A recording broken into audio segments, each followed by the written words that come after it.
민수기 34장. 주께서 모세에게 말씀하셨다. 너는 이스라엘 백성에게 명하여라. 가나안 땅에 들어가게 되면 내가 너희에게 유산으로 주는 가나안 땅의 경계는 다음과 같다. 너희가 살 땅의 남쪽 끝은 에돔 땅과 맞닿아 있는 신광야이다. 즉 남쪽 경계선은 동쪽으로 사해 끝에서부터 시작되어 남쪽으로 돌아내려가 아그라빔 비탈을 지나고 신을 거쳐 가데스바네아 남쪽 끝까지 이어진다. 이곳에서 북서쪽으로 하살 아다를 지나 아스몬까지 이어지고 다시 아스몬에서 길을 돌이켜 이집트 시내를 지난 다음 지중해까지 이어진다. 서쪽 지역의 경계선은 지중해 해안이다. 북쪽 지역의 경계선은 지중해에서 시작되어 호르산으로 이어지고 거기서 하맛 어귀, 스닷, 시브론을 지나 하살 에난까지 이어진다. 동쪽의 경계선은 하살 에난에서부터 시작되어 스밤에 이른다. 스밤에서 남쪽 리블라로 이어져 아인 동쪽으로 이어지고 계속 내려가서 긴네렛 호수의 동쪽에 맞닿아 있는 언덕까지 이어진다. 거기서 요단강을 따라 사해까지 이어진다. 너희가 앞으로 살 가나안 땅의 경계선은 이상과 같다. 모세는 이스라엘 백성에게 말했다. 너희가 제비를 뽑아 너희 몫으로 차지할 땅이 이와 같다. 주께서는 땅을 아홉 지파와 므낫세 지파의 절반에게 나누어 주라고 말씀하셨다. 르우벤 지파와 갓 지파 그리고 므낫세 지파의 절반은 가족별로 이미 자기 몫을 차지했다. 이들은 여리고 맞은편에 있는 요단강 동쪽의 땅을 자기들의 몫으로 이미 차지했다. 주께서 모세에게 말씀하셨다. 각 지파에게 땅을 나누어 줄 때는 제사장 엘르아살과 눈의 아들 여호수아의 도움을 받도록 하여라. 또 각 지파별로 대표를 한 사람씩 뽑아서 그 일을 돕도록 하여라. 각 지파의 대표들 이름은 다음과 같다. 유다 지파에서는 여분네의 아들 갈렙, 시므온 지파에서는 암미후세 아들 스무엘, 베냐민 지파에서는 기슬론의 아들 엘리닷, 단 지파에서는 요글리의 아들 붓기, 요셉의 후손 중 므낫세 지파에서는 에봇의 아들 한니엘, 에브라임 지파에서는 십단의 아들 그무엘, 수블론 지파에서는 바르낙의 아들 엘리사반, 이사갈 지파에서는 아산의 아들 발디엘, 아셀 지파에서는 슬로미의 아들 아히훗, 납달리 지파에서는 암미후세 아들 부다헬이다. 이들은 가나안 땅을 이스라엘 백성에게 나누어 주는 일을 하라고 주께서 명령하신 각 지파 대표들의 명단이다.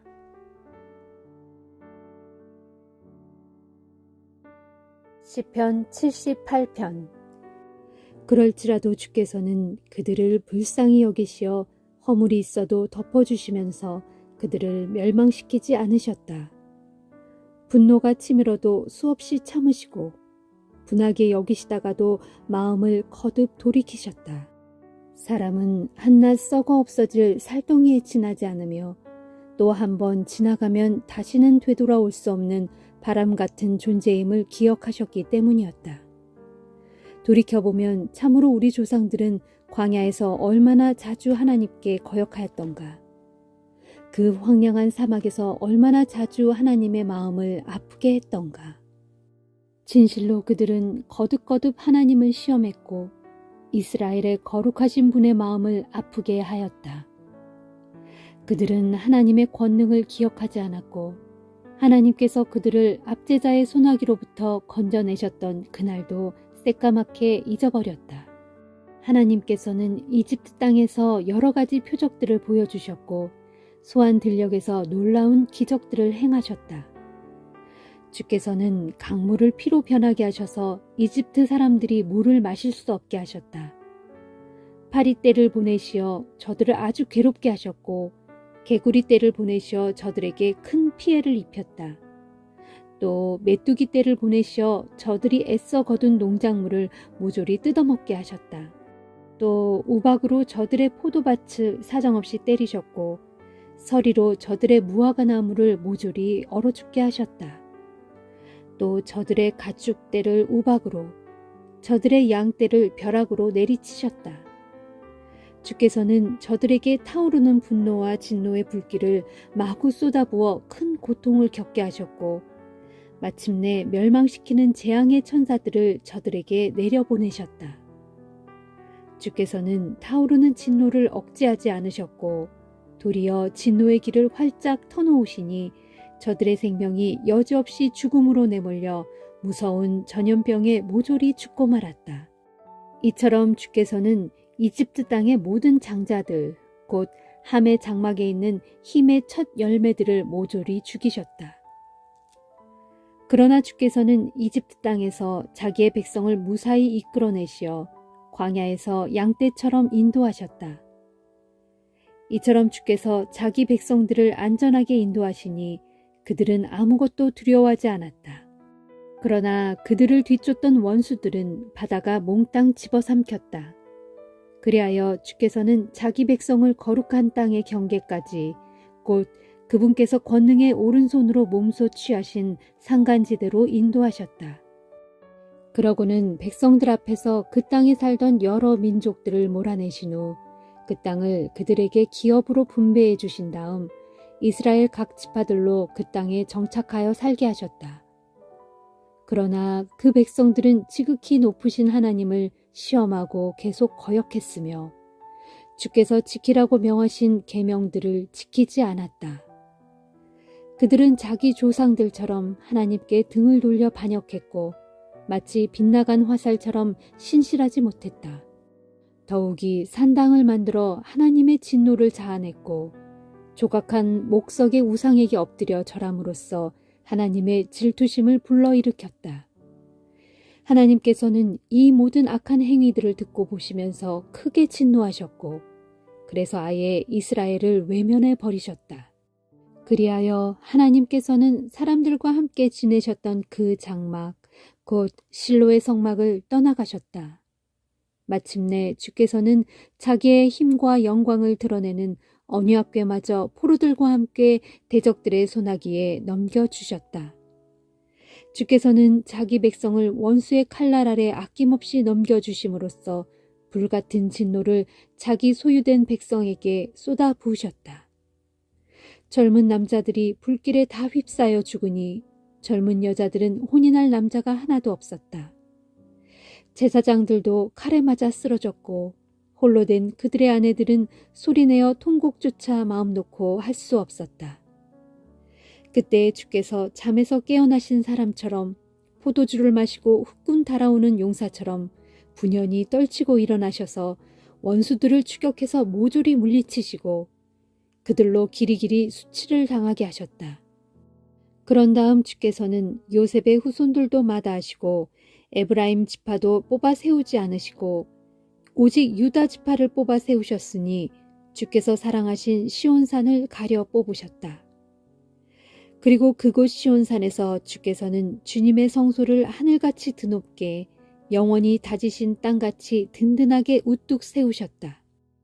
또한 주께서는 다윗을 가려 뽑으신 후 자기 종으로 삼으시고 그를 양치던 목장에서 이끌어내셨다. 곧 새끼둔 암양을 치던 다윗을 불러내어 주의 백성 야곱을, 주의 소유된 이스라엘을 인도하는 목자로 세우셨다. 그리하여 다윗은 온 마음을 다해 이스라엘을 정성껏 돌보고 지혜롭고 능숙한 손길로 이스라엘을 잘 인도하였다.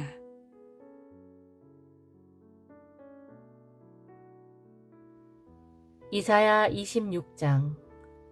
그날의 사람들은 유다 땅에서 이런 노래를 부를 것이다. 이제 우리의 예루살렘은 견고한 도성이 되었다.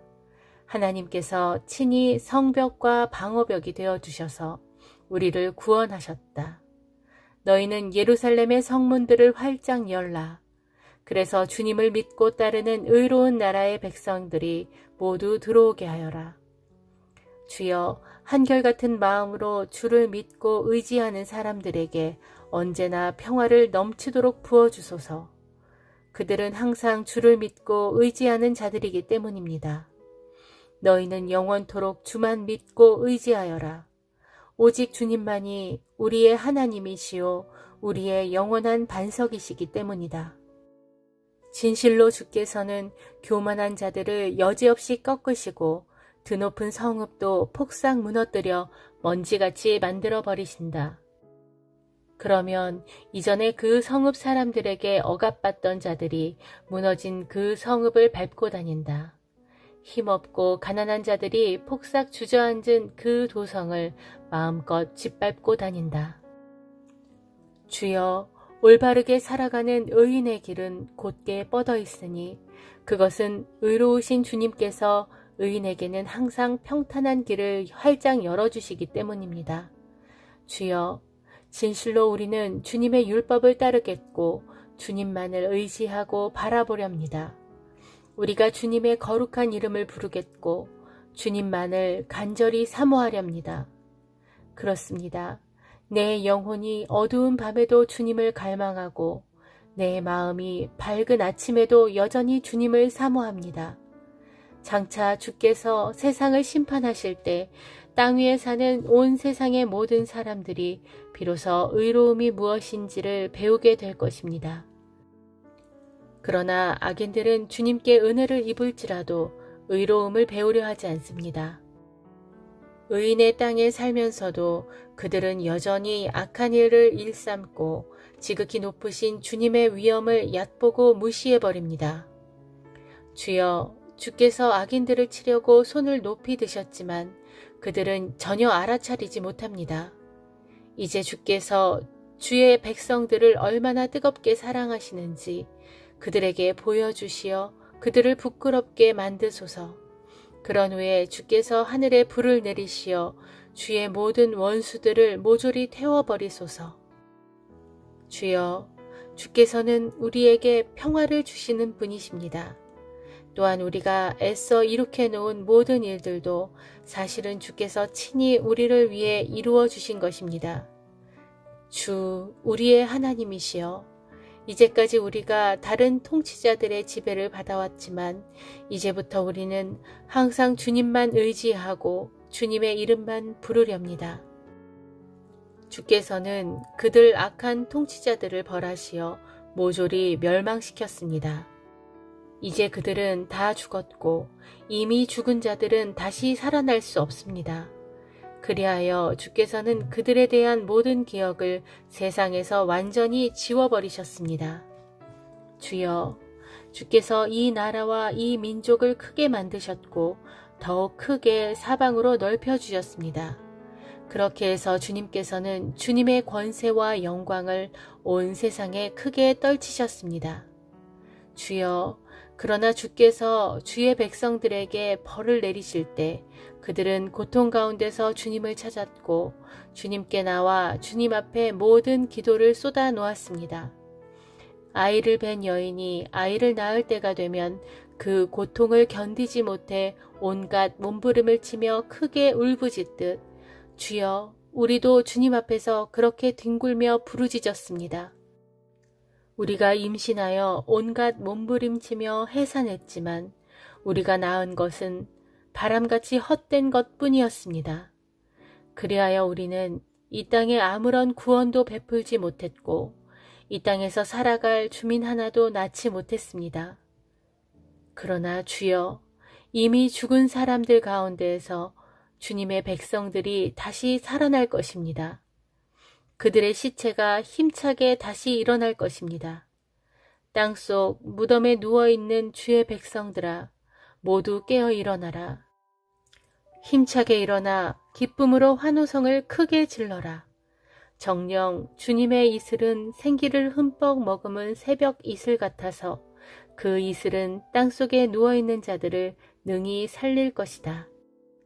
그 생명의 이슬로 말미암아 땅이 죽은 자들을 도로 내어놓을 것이다. 나의 백성들이여, 가거라. 내 방으로 들어가서 문을 걸어 잠그고 주의 크신 분노가 지나가기까지 잠깐 동안 숨어 있어라. 보라, 마침내 주께서 하늘 처소에서 나오셔서 땅 위에 사는 사람들을 징벌하실 것이니 그때의 땅은 이제까지 삼켰던 뭇 사람들의 피를 도로 토해내고 흙도 살해당한 사람들의 시체를 더 이상 덮어주지 않을 것이다.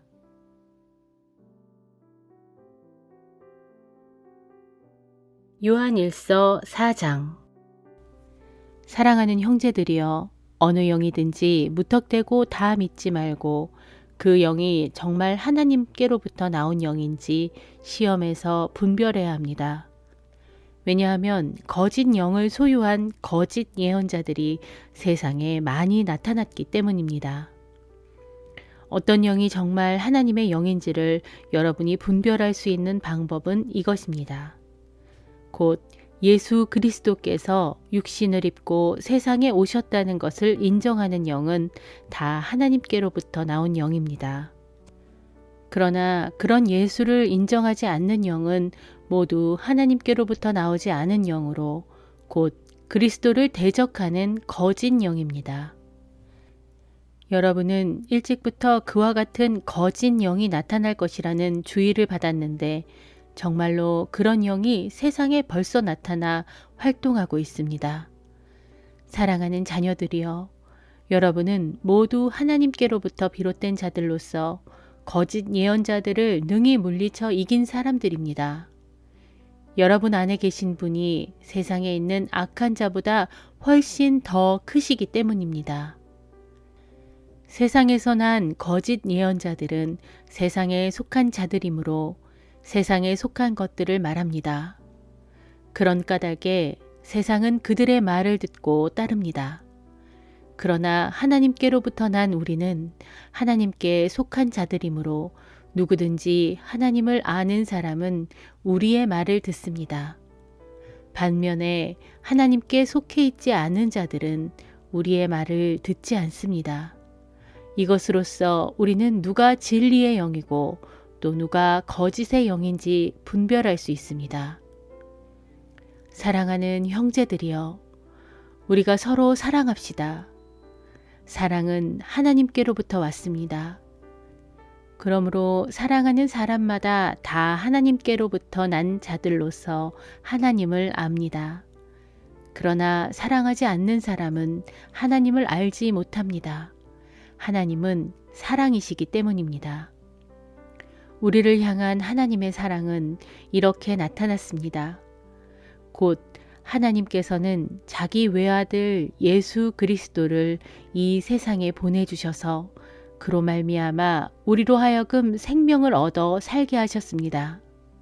사랑이 바로 여기에 있으니 곧 우리가 하나님을 사랑한 것이 아니라 하나님께서 먼저 우리를 사랑하셔서 우리의 죄를 용서해 주시기 위해 자기 아들을 화목제물로 삼아 이 세상에 보내주신 것입니다. 사랑하는 형제들이여, 하나님께서 이토록 우리를 사랑하셨으니 우리 또한 서로 사랑해야 마땅합니다. 지금까지 하나님을 뵌 사람은 아무도 없습니다. 그러나 우리가 서로 사랑하면 하나님께서 우리 안에 계시고 또한 그분의 사랑이 우리 안에서 완성됩니다. 하나님께서 우리에게 자신의 영, 곧 성령을 부어주셨으므로 우리가 하나님 안에 있고 또한 하나님께서 우리 안에 계신다는 것을 우리는 압니다. 그리고 우리는 하나님께서 자기 아들을 세상의 구주로 보내신 것을 보았고 또한 그 사실을 증거합니다. 누구든지 예수 그리스도를 하나님의 아들로 신앙 고백하면 하나님께서 그 사람 안에 계시고 그 사람 또한 하나님 안에 있습니다. 우리는 우리를 향한 하나님의 크신 사랑을 알고 또 믿습니다. 참으로 하나님은 사랑이십니다. 그러므로 누구든지 사랑 안에 있는 사람은 하나님 안에 있고 또한 하나님께서도 그 사람 안에 계십니다. 이와 같이 하나님의 사랑이 우리 안에서 온전히 완성되면 우리는 장차 있을 최후의 심판 날에 그분 앞에서 담대한 마음을 갖게 될 것입니다. 그것은 예수 그리스도께서 앞서 이 세상에서 그렇게 사셨던 것처럼 우리 역시 하나님의 보호하심과 인도하심을 받으며 사랑 가운데서 그분과 교제하며 살아갈 것이기 때문입니다. 사랑에는 두려움이 없습니다. 온전한 사랑은 모든 두려움을 내쫓습니다. 두려움은 형벌과 관련되어 있기 때문입니다.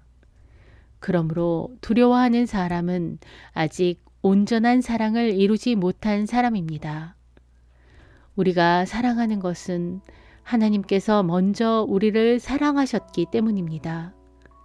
만일 누구든지 입으로는 하나님을 사랑한다고 하면서도 자기 형제를 미워한다면 그 사람은 거짓말쟁이입니다. 생각해 보십시오. 자기 눈앞에 있는 형제를 사랑하지 않는 사람이 어떻게 눈에 보이지 않는 하나님을 사랑할 수 있겠습니까? 그러므로 하나님을 사랑하는 사람은 또한 자기 형제도 사랑해야 합니다. 바로 이것이 우리가 하나님께로부터 받은 계명입니다.